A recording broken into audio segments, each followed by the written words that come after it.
time signatures and stuff, and just like locking into it and stuff. Like the challenge of it. Yeah, it's fun, and and the one we just did, I guess they're probably about to mix it right now. That came out really cool. They're going in a new direction. Mars Volta. Really exciting. We heard "Can't Take That Away" by Animal Train and some young cats. And then you guys played "Come Out" by Steve Reich. Yeah. Thoughts on that? Want to talk about "Come Out"? Yeah, come out. Yeah, it's an experiment, I guess, in phasing that he did with tape recorders in the '60s, where he just takes a loop of, I think it's an injured kid or something talking. I'm not sure who the kid is, but it's almost like, what people would do with sampling now, and with a lot of, with effects and things like that. But he's just doing it, from what I understand, just with tape recorders. It's just some of the magic that can that can come, and especially it shows all the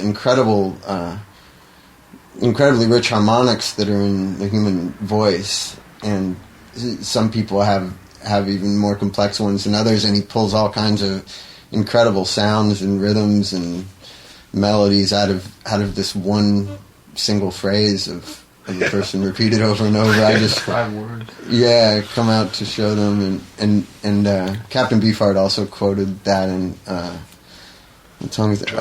Yeah, on this last song on the first side. I'm forgetting the name of the song. I remember the drum fill at the beginning, but yeah. So I like Steve Reich. Yeah. Who would we play? That lady. Oh yeah, came up with the Doctor Dottie. Who theme song. She's working the BBC studios in the 50s and 60s, and they had to cut tape and no synthesizers. Use oscillators. Yeah, and mainly a lot of tape manipulation. Totally, yeah. Speeding up, slowing down. A friend of mine said that's Aaron says that's like his favorite song. Like somebody asked him that. I don't know what it sounds like. I've read about it and stuff. Sounds. What's her name? Danbury, her last name. Yeah, I know what you're talking about. I don't remember her name. She just died a few years ago, but it was a pretty trip far ahead. There were no peers, no status quo. They were just pioneers. Yeah. Getting started in music. Your journey. Where did it start? I guess with first, hearing some music when I was 4 years old, where I realized that it was resonating something inside me that I was connected to. It was like showing me something about the inside of myself that I didn't know before that. So there was that experience which felt important when I was 4, and then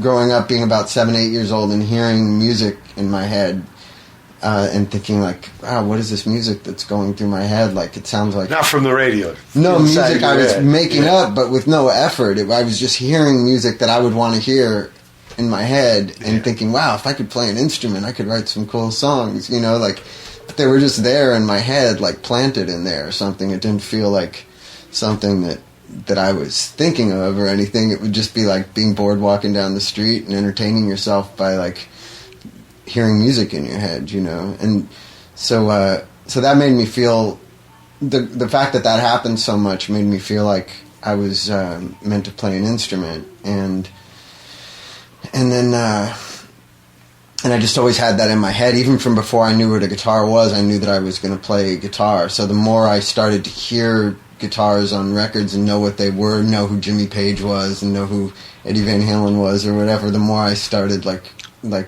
really wanting to play guitar really badly, and tried when I was about 8, but nobody would buy me an electric, and I didn't like the way acoustic sounded, so I I waited until I just had to play. It was like killing me to not play, so I played acoustic for a while just to prove to my dad that I could play, and I learned, I was just learning punk songs by ear, you know. It was off records? Yeah, off records, and just at first I don't even think I knew how to tune it. I was just playing all the chords with one finger and tuning it to where it sounded like what was on the records to me, you know, and then it was good. I you know, convinced my dad that I was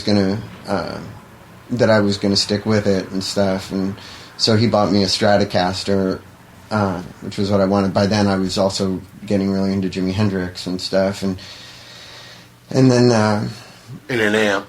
Yeah, so he got me a little Roland amp and a Stratocaster, and I started, you know, it was good because my taste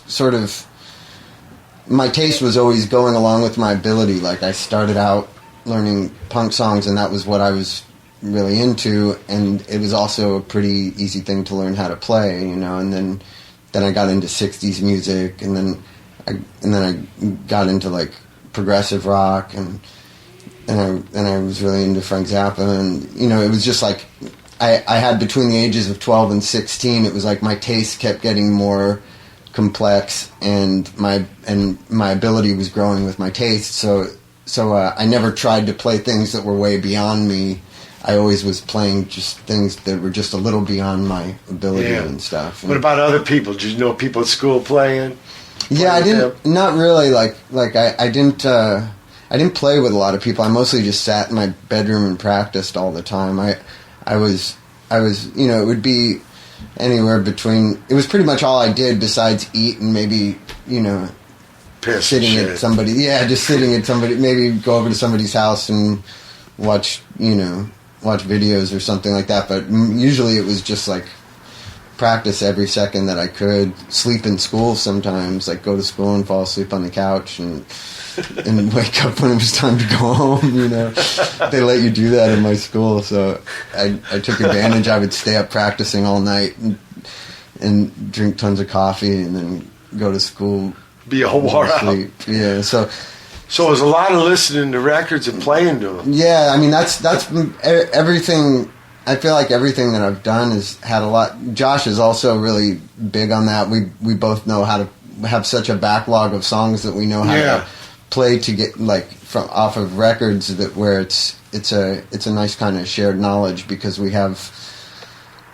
It gives you a good sort of idea of why things. You gradually start to put together why things make you feel what they make you feel. You know, like when. Sometimes if I don't know how to play something, it's like, oh, that's a color that I don't know how to express or something. And then you learn how to play it, and you develop a sort of vocabulary of knowing which feelings can be produced by which combinations of notes and which rhythms and which,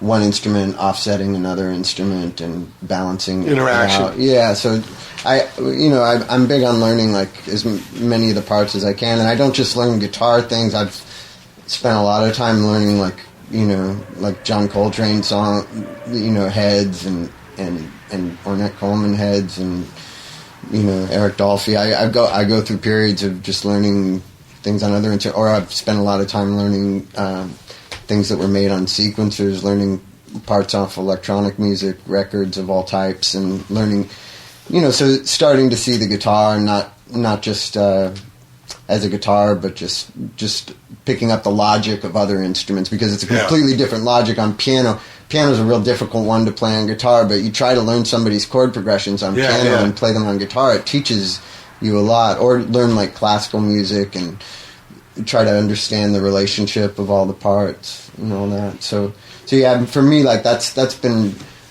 It seems like the styles that I've developed have been just various ways of combining,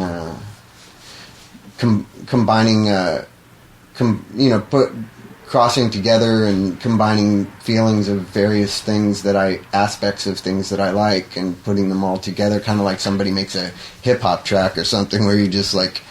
You take a beat from one thing and a guitar from another thing, and you just sort of blend together a lot of things, and that's kind of how my music has been. I get inspired.